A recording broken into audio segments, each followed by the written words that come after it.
Indira suspense காப் thriller திரைப்படத்தை எங்கேயும் எப்போதும் கண்டு மகிழ சன் நெக்ஸ்ட் ஆப் டவுன்லோட் செய்யுங்கள்.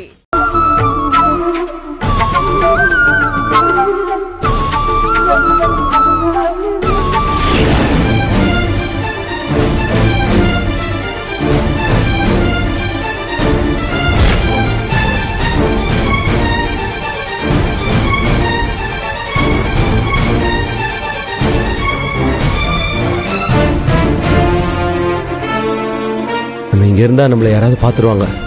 வேற ஏதாவது வழி இருக்கான்னு பார்த்து முதல்ல இங்கேருந்து எஸ்கேப் ஆக வேண்டியதுதான்.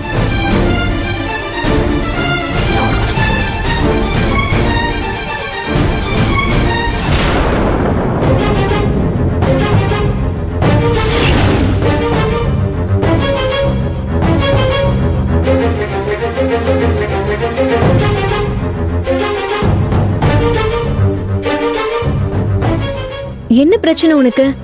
எதுக்கு இப்ப மோதிரத்தை கழட்டி வீசுன? உன்னதான் கேக்குறேன் கண்மணி, ஏன் இப்படி பண்ண?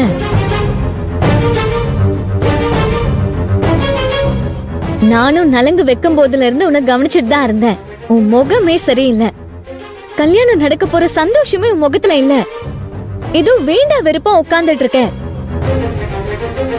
கண்மணி, என்ன நீ என்கிட்ட சொல்லு. இந்த கல்யாணத்துல உனக்கு விருப்பம் இல்லையா? இல்ல வேற ஏதாவது பிரச்சனையா?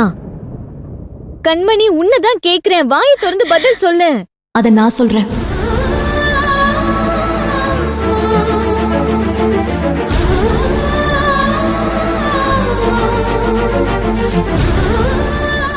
கண்மணிக்கு இந்த கல்யாணத்துல விருப்பம் இல்ல. கல்யாணத்துல விருப்பம் இல்லையா? ஆமாங்க, கண்மணி வேற ஒரு பையனை காதலிக்கிறாங்க. என்ன சொல்றீங்க?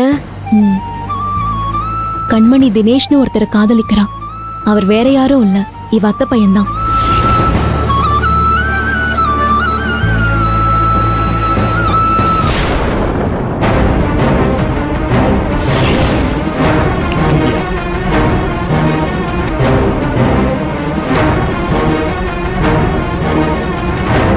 ஐயா, கேட்டரிங் ஆளுங்க மண்டபத்துல வேலையை ஆரம்பிச்சிருப்பாங்களா? ஆமா ஆமா, கேட்டரிங் ஆளுங்க சமையல் வேலையை ஆரம்பிச்சிருப்பாங்க. அங்கேயும் போய் ஒரு எட்டு பார்த்துட்டு வந்துடணும்.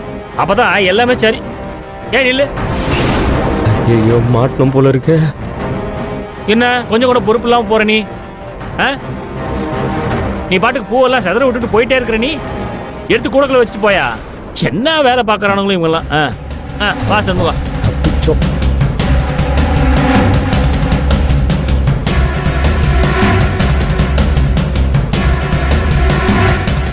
இப்ப கூட தினேஷ் கண்மணியை கூட்டிட்டு போறதுக்காக எங்க வீட்டுக்குள்ளேயே வந்துட்டாரு. நாங்க தான் எந்த பிரச்சனையும் வந்துடக்கூடாதுன்னு சக்திவேலையா கிட்ட நாங்க பேசுறோம்னு சொல்லி அவர் அனுப்பி வச்சிருக்கோம். கண்மணி, இவங்க சொல்றதெல்லாம் உண்மையா? ஏங்க, அப்ப நாங்க என்ன பொய்யா சொல்லிட்டு இருக்கோம்? நாங்க சொன்னதெல்லாம் சத்தியமான உண்மைங்க. கண்மணி, இதுக்கு மேல மறைக்கிறதுக்கு என்ன இருக்கு? அவங்க கிட்ட சொல்லிடுங்க. ஆமா, அவங்க சொன்ன எல்லாமே உண்மைதான். நான் தினேஷை தான் காதலிக்கிறேன். என்ன கண்மணி, 2 நாள்ல கல்யாணத்தை வச்சுக்கிட்டு இப்ப வந்து வேற ஒருத்தரை காதலிக்கிறேன்னு சொல்ற? கல்யாணத்துக்கு முன்னாடியே உங்க அப்பா கிட்ட வேற ஒருத்தரை லவ் பண்றேன்னு சொல்ல வேண்டியதுதானே? இப்படி கடைசி நேரத்துல வந்து கல்யாணத்துல விருப்பம் இல்லைன்னு சொன்னா எனக்கு ஒண்ணுமே புரியல கண்மணி. உங்க அப்பா இந்த கல்யாணத்தை எப்படி எல்லாம் நடத்தணும்னு பார்த்து ஆசையா இவ்வளவு ஏற்பாடெல்லாம் பண்ணிட்டு இருக்காரு. இப்ப அவர் ஆசையும் நம்பிக்கையும் உடைக்கிற மாதிரி வேற ஒருத்தரை காதலிக்கிறேன்னு சொல்லிட்டு இருக்க. நீ முன்னாடியே அவர்கிட்ட இந்த விஷயத்த சொல்லிருக்கணும். நீ பண்றது கொஞ்சம் கூட சரியில்லை கண்மணி. அண்ணோ, நீங்க சொல்றதும் நியாயம்தான். ஆனா கண்மணியோட அப்பா கிட்ட சொல்றதுல ஒரு பிரச்சனை இருக்கு. அப்படி என்னங்க பிரச்சனை? இப்படி கடைசி நேரத்துல கல்யாணம் வேண்டான்னு சொல்லி அதனால வர பிரச்சனையை விட முன்னாடியே சொல்றதுனால என்ன பிரச்சனை வந்துட போகுது? இத்தனைக்கும் கண்மணியோட அத்தை பையன்னு வேற சொல்றீங்க. இதுல என்னங்க பிரச்சனை? அதுதாங்க பிரச்சனையே. நீங்க நினைக்கிற மாதிரி கண்மணி காதலிக்கிற பையன் யாரோ ஒருத்தனா இருந்தா கூட பரவாயில்ல, அவங்களோட அத்தை பையனா இருக்கிறதுனால தான் பிரச்சனையே. ஆமாங்க, இவங்க 2 குடும்பத்துக்கும் பல வருஷ பகை இருக்கு. கண்மணியோட அம்மா சாவுக்கு காரணம் தினேஷோட அப்பா தான்னு சக்திவேலையா நினைக்கிறாரு. அப்படி இருக்கும்போது கண்மணி அவர் பையனையே காதலிக்கிறான்னு தெரிஞ்சா சக்திவேல் ஐயா ஒத்துக்க மாட்டார்னு கண்மணி அழுத்தமா நம்புறா. அதான் அவ காதலிக்கிற விஷயத்த பத்தி அவங்க அப்பா கிட்ட சொல்லாம இருந்திருக்கா. ஷோ, எனக்கு தலையே சுத்துதுங்க. இந்த பிரச்சனையை எப்படிதான் தீர்க்கறதுனே தெரியலங்க. இப்ப நான் யாருக்காக யோசிக்கிறதுன்னு கூட தெரியல. 2 பேருக்காகவும் யோசிச்சுதான் நாங்க ஒரு முடிவு பண்ணிருக்கோம். இவங்க காதலை பத்தி அவ அப்பா கிட்ட பேசலான்னு இருக்கோம். இந்த கல்யாணம் நடந்தா கண்மணியால நிம்மதியா வாழ முடியாது. இந்த கல்யாணம் நின்னு போச்சுன்னா சக்திவேல் ஐயாவால அதை தாங்கிக்க முடியாது.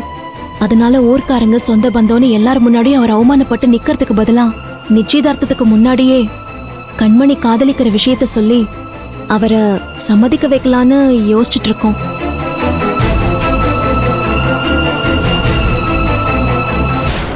அவரு ஒத்துக்குவாருன்னு நம்பிக்கை இல்லைங்க. பேசி ஒத்துக்க வச்சுதாங்க ஆகணும். ஒத்துக்கிற மாதிரி நம்ம பேசணும். கண்டிப்பா அவரு புரிஞ்சுப்பாருன்னு தோணுது இல்ல? நீங்களும் அவங்கள சேர்த்து வைக்க உதவி பண்ணீங்கன்னா நல்லா இருக்கும். 2 பேரும் உயிருக்கு உயிரா காதலிக்கிறாங்க. அவங்க சேர்ந்து வாழ முடியலன்னா சேர்ந்து ஒன்னா சாகிறதுக்கு கூட தயங்க மாட்டாங்க. காதலிச்சவங்க சேர முடியாம போனா அவங்களுக்கு எவ்வளவு வலிக்கும்னு எனக்கு தெரியும். உங்க முயற்சிக்கு நானும் துணையா இருக்கேன். என்னால முடிஞ்ச உதவியை நானும் பண்றேன்.